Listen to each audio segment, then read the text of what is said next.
watching Count Films TV. 3, 2, 1. All right, we are here with Thanh Le here in Bangkok, Thailand for One Fight Night 15. Largely known for his impressive knockouts, Thanh is preparing for the interim featherweight MMA World Championship title against Ilya Fremenov. How are you feeling about your camp and this week leading up to your fight? Camp was good. It was a shorter camp than I'm used to, but I feel great this week. My body feels great. I'm in a good mental space, the best I've ever felt. So I'm ready to put on a good show. Absolutely. We were just talking about, travel over here. How were you preparing for that with the time change? We get to fight over here in Bangkok in the morning, which airs in prime time for my guys back home, which is awesome. So I'm excited about that. But it was easier. Since we'll be fighting in the AM, it's a little less important to flip the schedule perfectly since we're 12 hours ahead here. So I think it's going to be good. I'm feeling good, and the sleep felt great last night, so we're good to go. That's what matters. Okay, and if you could predict this fight, give us a play-by-play on how you see it going. I think we'll see some aggression from both sides. He's a phenomenal and dangerous striker. I feel like I've built my skills to be a dangerous fighter all around. Mm-hmm. So I think we're going to see a lot of movement. We'll see comfort kind of settle in for the first couple of rounds, and I think I can go out there and get a finish maybe in the third. Cool. Well, we can't wait to see it. And for those of the people watching that aren't aware, you have a BJJ black belt. How do you think this can give you an advantage coming up against Ilya? I think he's well-rounded.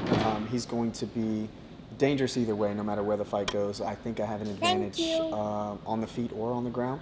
So it's just depending on how the fight's going to play out. But I think if we do get to the ground, he's going to see the difference between maybe what I've looked like before in past fights and what we're going to look like now. Yeah, absolutely. And so, you haven't had a fight in, over a year. And so how do you think your fighting style has evolved since then? What have you been training maybe differently to prepare for your next fight? Since the last fight, there's been a lot of focus on strategical and tactical adjustments throughout the fight. Mm-hmm. So I think if and when we run into some things that don't run perfectly, because this is a fight and it's not going to be perfect, we're going to see some really good, well thought out and smart adjustments on my part.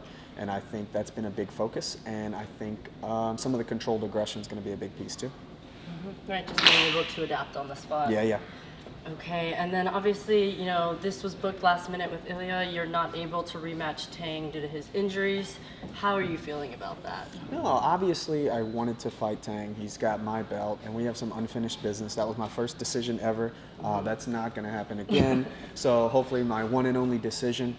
But, I was saying earlier, the thing that makes that transition a little smoother is you get a very dangerous and game opponent in Ilya. And that's the whole focus of being in this game, is fighting the biggest and best guys, because I think I'm one of those guys as well.